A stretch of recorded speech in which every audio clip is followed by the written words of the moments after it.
y me pude encontrar con un muchacho que tuvo un accidente de tránsito. Le tuvieron que poner platino en el cráneo.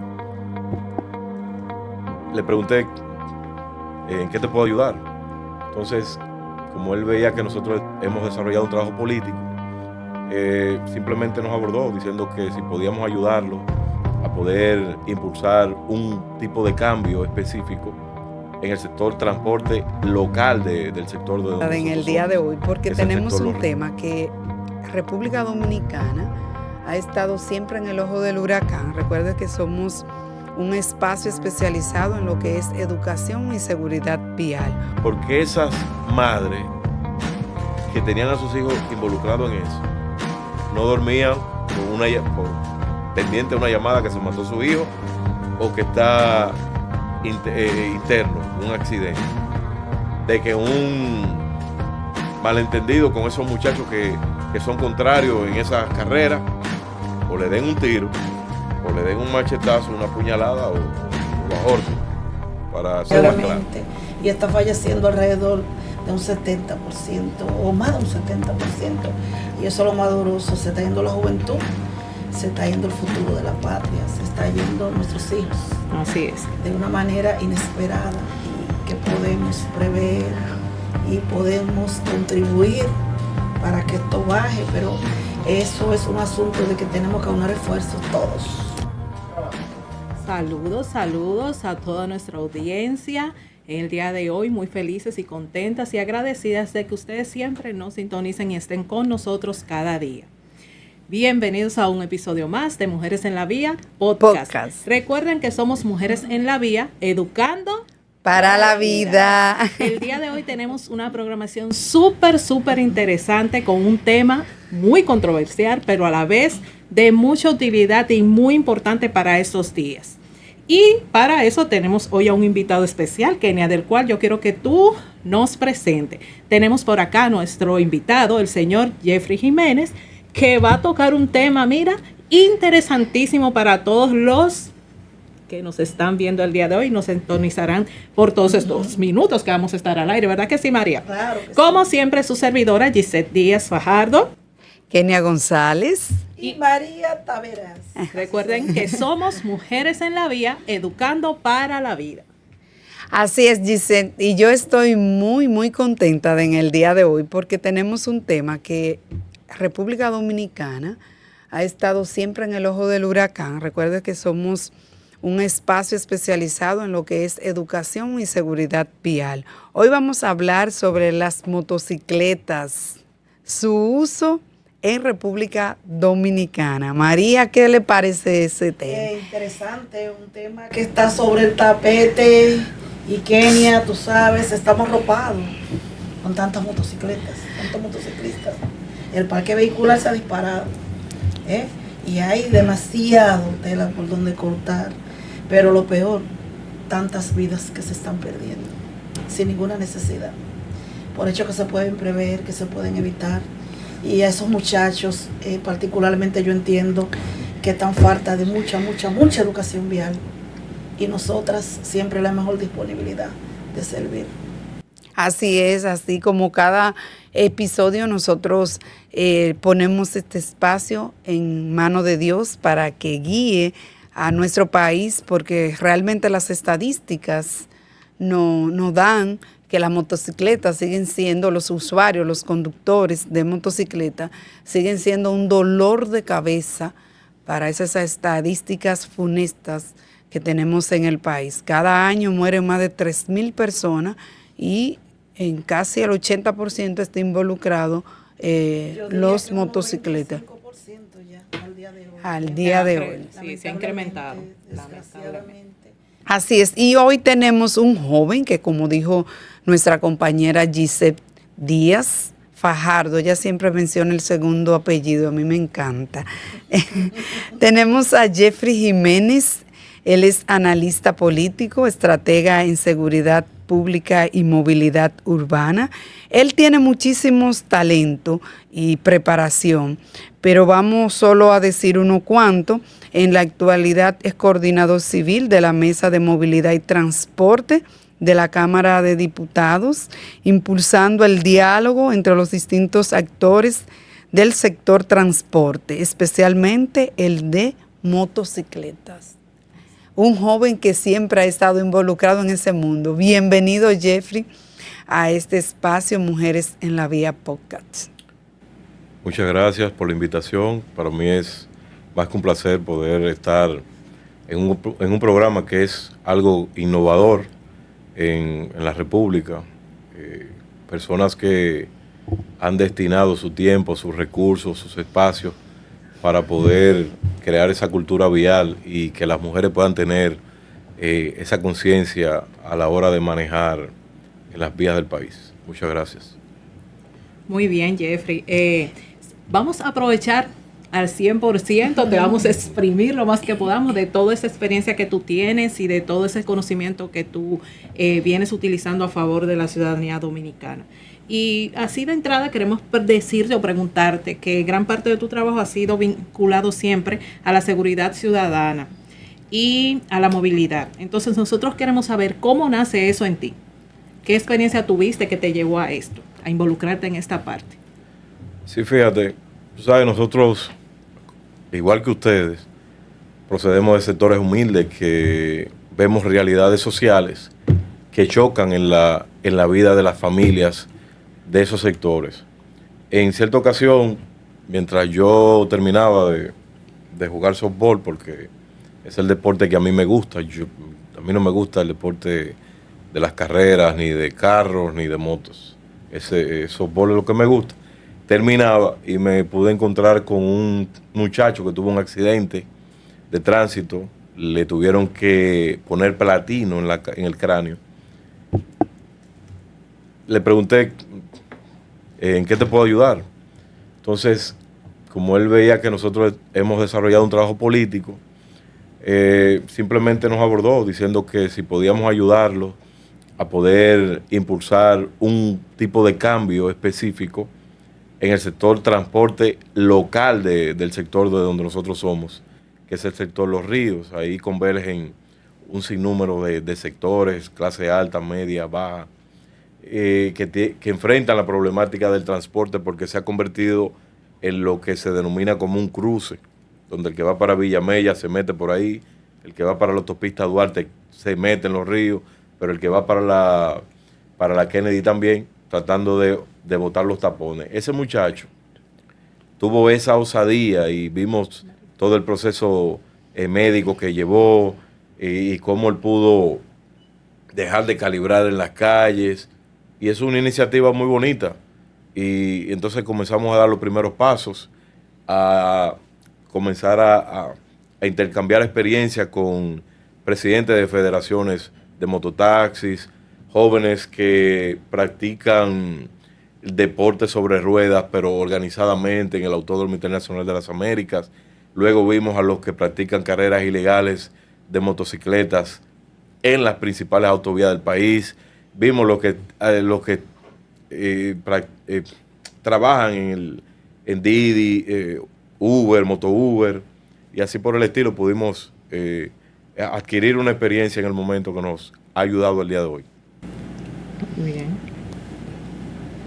¿Y qué visión tú tienes con relación a lo que está aconteciendo hoy en día, justamente con relación a lo que es el uso de la motocicleta, que en muchos casos no se le da el uso adecuado, porque es un medio de transporte que te lleva rápido a algunos lugares, pero se abusa de ese medio de transporte? El motociclista cree que no debe de respetar las reglas, que no debe respetar las normas. Y hoy en día, por ejemplo, para nadie es un secreto lo que está aconteciendo con nuestros jóvenes. Ese estar en la vía calibrando moto, echando carrera, poniendo su vida en peligro y poniendo en peligro la vida de los demás. Eso es una preocupación que tenemos nosotras, mujeres en la vía. Entonces quisiéramos saber cuál es tu punto de vista y tu parecer con relación a esa situación que vemos en el día a día. Bueno, fíjate, nosotros seguimos planteando la tesis siguiente, de que hay un descuido estatal histórico para con la educación vial en el país. Si tú analizas las cifras, ve un incremento año por año de motocicletas entrando aquí al país, pero sin el manejo adecuado en cuanto a que ante la planificación territorial, la opinión de los cabildos ha sido ausente históricamente. Los gobiernos han celebrado la recaudación por la entrada de esas unidades de motocicletas, pero no ha habido una preocupación desde el Estado para enfrentar todas esas unidades que hoy en día nosotros tenemos transitando en la calle, porque no se maneja sola, la maneja un ciudadano dominicano o un ciudadano extranjero. ¿Dónde radica el problema? No solamente en el descuido estatal, hay un descuido de la familia. Cuando usted ve muchos de esos jóvenes que hoy están calibrando, ok, usted dice, bueno, yo lo vi en la autopista, pero resulta ser el caso que cuando tú vas al sector donde vive, pasan calibrando por enfrente de donde vive, donde residen, donde vive su familia, su mamá, su esposa, un conocido. Entonces hay un descuido desde el hogar, la educación, la mano dura con la crianza de los hijos, pero también desde el órgano estatal y de los gobiernos centrales. Aquí no se ha querido establecer una política real de educación vial. Por ejemplo, tú tienes hace un tiempecito, no más de un año, que se modificó un artículo de la ley 176-07, hablando del tema de las partidas. O sea, pero yo creo que a lo que deberíamos ponerle más asunto es a la educación vial. Los niños que están en kindergarten están aprendiendo educación vial. Las juntas de vecinos que son dependientes de los ayuntamientos están realizando jornadas de educación vial. El Intran, que es el órgano rector, cuando usted analiza todas las cifras de las memorias internas, por ejemplo, el 2025, te das cuenta de que hay una pírrica modalidad para establecer una educación vial a nivel de estatal. Entonces, aquí hay un problema colectivo. Aquí no le podemos echar la culpa solamente al Intran o a la DGCET. Aquí hay un problema colectivo. Y eso es lo que nosotros vemos. Esa es la tesis que nosotros estamos planteando. ¿Me entiende la idea, cierto? Sí, claro, claro que sí, porque en el escenario bien somos muchos. Tú tienes... Participamos. Y por eso decía en inicio que tenemos Claro. un refuerzo y cada quien colaborar desde donde le toca colaborar. Es que tú tienes una población de 12 millones de habitantes, ¿verdad? Pero tienes ahora mismo que está rondando los 7 millones de unidades de vehículos aquí en el país. Sí. Entonces, cuando tú haces una proyección, tú estás viendo que de aquí al 2035 serán más las unidades de vehículos que los propios ciudadanos. ¿Qué vamos a hacer ante esa situación? Tú estás teniendo 500,000 de motocicletas o de unidades de vehículos, perdón, que están entrando por años. Calcúlalo de aquí al 2035. Sí. ¿Cuántos son? Se incrementará muchísimo. Entonces tú tienes una planificación estatal y tienes una planificación desde los gobiernos locales. ¿Qué se está haciendo con eso? Nada. Entonces, ¿qué vamos a hacer? Y le damos gracias a Dios por su programa, porque sabemos que independientemente de todo el caos que hay en la República, hay mujeres y jóvenes y niños que están siendo impactados y eso es lo importante. Y la felicitamos por esa iniciativa de poder llevar la seguridad vial mediante los medios. Eso es importante. Muchas gracias. De verdad que sí. Y en nuestra opinión es real lo que usted tiene como tesis, o sea, estaba planteando como tesis, porque realmente hay una responsabilidad de todos, como siempre decimos, que la seguridad y la educación vial es responsabilidad de todos. Y esa parte de la educación como manera preventiva la vemos y nosotros somos de las que ponderamos esa parte. Asimismo queremos saber de usted, como su experiencia, que ha estado tanto tiempo vinculado a esto del motociclismo, ¿cómo usted describiría la evolución de las carreras clandestinas en el país? ¿Y por qué usted entiende que tantos jóvenes, llámese desde los 13, 14, 15, 16, forman parte de estas carreras ilegales? Y lo ven como una forma de entretenimiento o reconocimiento social. Fíjate, cuando nosotros nos adentramos a lo profundo de esa historia que para mí es trágica, que mancha de sangre las carreteras en el país y que le dice a la región, República Dominicana es un desorden. Sí, claro. Eso es lo que está diciendo. Desde el 2007, aquí se están realizando carreras ilegales de motocicletas. Oiga, 2007. Pero su crecimiento, lo que ha catapultado esas acciones en las vías del país, yo creo que ha sido la falta de reconocer que para tú poder tener vías que sean saludables, tú tienes que realizar políticas públicas. Y vuelvo a la misma tesis, educación vial. Si nosotros hubiésemos diseñado un plan de formación desde las escuelas y las juntas de vecinos de manera periódica con los ayuntamientos, pues quizás nosotros tuviésemos menos incidencia con ese tema de la calibradera, de las carreras ilegales, del caos que tenemos hoy. Ahora, es increíble que cuando tú te metes ahí, te das cuenta de que hay un mundo bastante extraño, porque gente que tiene saco y corbata apuestan a las carreras ilegales y tú dices, pero ¿cómo es esto? Como si fuera un deporte. Como si fuera un deporte. Un deporte nacional. Como tú lo estableces. Pero también te das cuenta que hay autoridades metidas en eso porque cobran un bendito peaje. Dios. Media hora tardan en organizar una carrera y terminarla. Paran el tránsito paulatinamente. Oiga cómo funciona. Ellos llegan, Dios. paran el tránsito, calientan los motores, lo prueban, vuelven para atrás, pero dejan que el tránsito fluya.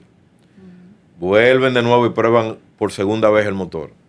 Arrancan, dejan que el tránsito fluya y vuelven de nuevo. En ese lapso de tiempo, hasta ellos formalizar su carrera, media hora. Entonces la pregunta es, ¿dónde están las autoridades? No saben que la carrera se van a hacer. Claro, y ahí es que yo vengo a decirle que el auge de esas acciones en las calles ha sido por la negligencia de los aparatos estatales. Todo el mundo sabe el día que se va a hacer una carrera ilegal, porque en el barrio se riega.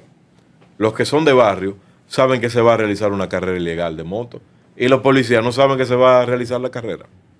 Los DGC no saben que se van a realizar la carrera. RD Vial no sabe que se va a realizar. Entonces, Hay una yo digo que no son complicidad. clandestinas, son ilegales porque todo el mundo sabe. Entonces, esa permisibilidad es lo que ha permitido de que se permee toda la geografía nacional. Los barrios están llenos de gente que se están involucrando en eso. Y ese es el futuro.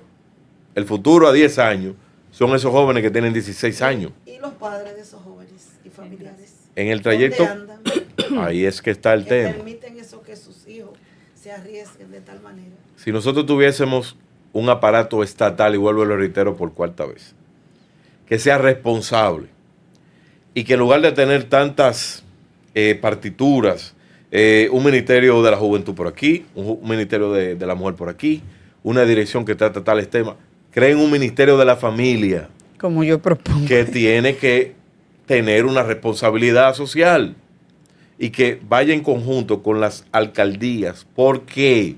¿Por qué la ley 6317 establece que el órgano rector va a coordinar con las alcaldías y la 176-07 establece una coordinación con el Intran? Porque tú no puedes obviar el gobierno local. Ellos tienen más acercamiento muchas veces que las propias instituciones del gobierno central. Tienen las juntas de vecinos que son un ojo de las alcaldías en cada sector. Entonces, no me diga a mí que los presidentes de juntas de vecinos no saben quiénes organizan las carreras, cuáles jóvenes están metidos como Involucrados. aficionados, cuáles son sus pilotos, cuáles son los talleres. Nosotros estamos frente a una vil mentira. Eso es lo que nosotros tenemos en el país. Una mentira de la clase política y de la clase que tiene que encargarse de ese sector de la seguridad ciudadana.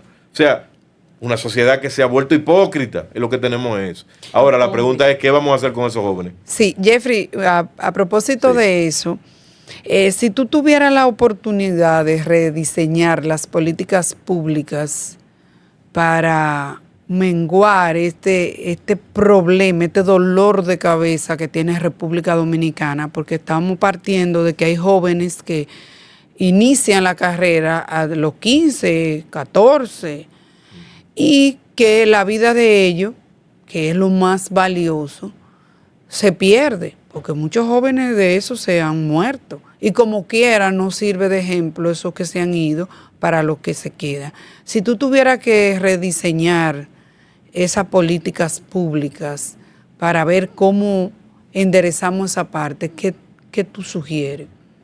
Bueno, fíjese, nosotros de la Comisión de Movilidad y Transporte sugerimos la propuesta que busca sacar a esos jóvenes de las vías públicas y llevarlos a espacios con especialistas deportivos del más alto nivel y con educadores. Recuerde que Mahatma Gandhi establecía que solamente la educación salva a los pueblos. Así es. Jesús dijo, conoceréis la verdad y la verdad te hará libre. ¿Qué es la verdad? El conocimiento, saber cuando usted está mal, saber cómo se debe andar en sociedad. En esa propuesta nosotros establecimos lo siguiente: un acercamiento próximo y cercano, y analizamos, lo hicimos como piloto, analizamos la conducta. Tú no puedes, un sector de la sociedad, golpearlo sin saber por qué lo hacen, cómo lo hacen, cuándo lo hacen, qué dio vida a esa acción.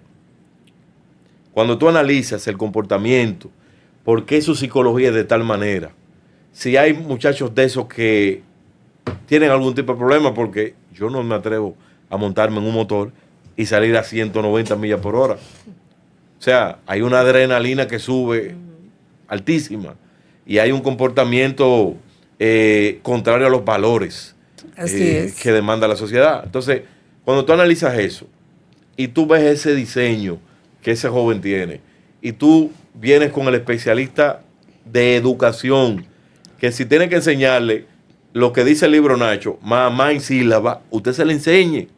No me diga a mí que una tesis de educación no pueda cambiar la conducta de un ser humano, porque eso es lo que nosotros estamos diciendo desde la transformación de la nación, que la educación es el sostén de la sociedad. Ahora, luego que pase ese proceso, que el especialista deportivo lo agarre. Ven, tú tienes talento, sí, es verdad, porque tú te agarras el motor y tú arrancas, como Honda decía mi mamá de aquello. Y tú arrancas, ok, vamos a sacar el beneficio económico, deportivo, que le brinde al país un futuro campeón internacional, pero tú tienes un muchacho que ya tú educaste, que tú sentaste en manos de un psicólogo, porque tú no puedes dejar que la sociedad se te pierda las manos. Nosotros tenemos una sociedad que son estas manos, ¿verdad?, que sostienen la sociedad. Pero los actuantes son como el agua que se está yendo de entre ellas. Así es. Entonces, eso es lo que nosotros proponemos. Si a mí algún día me tocase dirigir alguna institución que tenga relación con eso, es yo como funcionario ir a donde está el problema. ¿Por qué tú lo haces? Conversar con la mamá. ¿Qué es lo que pasa, doña, que usted permitió que ese muchacho hiciera esas acciones? Y tratar de enmendar. Si nosotros decimos que somos un país que quiere progresar, pero el funcionario está metido en su oficina, para hablar con el funcionario hay que ser lambiscón. Para usted poder plantear una política que ayude al país y a la institución, usted tiene que estar para arriba y para abajo. Eso no es la sociedad que nosotros queremos. No sé si las compañeras del panel... Funcionario de vitrina no Entonces, queremos. El gobierno tiene que ir a la calle. Sí. Así es. Tiene que ir a la calle. Cuando el gobierno, valga la redundancia, vaya a la calle y se siente cómo funcionan las cosas, por qué se hacen, cuándo se hace, qué produjo esas acciones, va a entender cómo las cosas se solucionan. Pero por ahora, lo que nosotros hemos propuesto es eso: trato psicológico, educación y disciplina deportiva. Esos muchachos están, que yo sé que más adelante tú lo vas a preguntar, están en todas las de salir de la calle a través del proyecto que estamos liderando. ¿Ustedes han concientizado a esos jóvenes sobre la necesidad de precisamente de educar, de educarse, de que ellos pueden llegar a otro nivel sabiendo manejar esas motocicletas? Claro que sí. Se le ha hecho conciencia, porque también no es tan fácil de que ven que te voy a llevar y te voy a educar. Fíjate, eso se oye bonito, pero en la práctica no es así. Es que incluso no es fácil. Nosotros tenemos 2 años. Lo que Alicia Ortega presentó en el informe es un trabajo de 2 años que nosotros hemos tenido que recorrer, la geografía nacional y sentarnos con ellos, exponiéndonos a que un malentendido, la policía venga y diga, están formulando una carrera ilegal y ahí me metan preso y salgo yo feo. Ya. ¿Verdad? Hemos tenido que visitar a los familiares, porque tú no puedes hacer un trabajo lejos de la familia. El núcleo familiar es de donde sale lo bueno y lo malo de la sociedad. ¿Qué te han dicho esas familias de esos jóvenes? Mira, yo voy a tratar de hacer todo lo posible por invitar a una madre de uno de esos muchachos que hayan salido a través del programa, para que tú, junto con tu compañera, la puedas entrevistar. Yo te aseguro que las lágrimas van a salir de los ojos. ¿Usted sabe por qué? Porque esas madres que tenían a sus hijos involucrados en eso no dormían por pendiente de una llamada que se mató su hijo o que está interno, un accidente, de que un malentendido con esos muchachos que son contrarios en esas carreras, o le den un tiro, o le den un machetazo, una puñalada, o lo ahorquen, para ser más claro.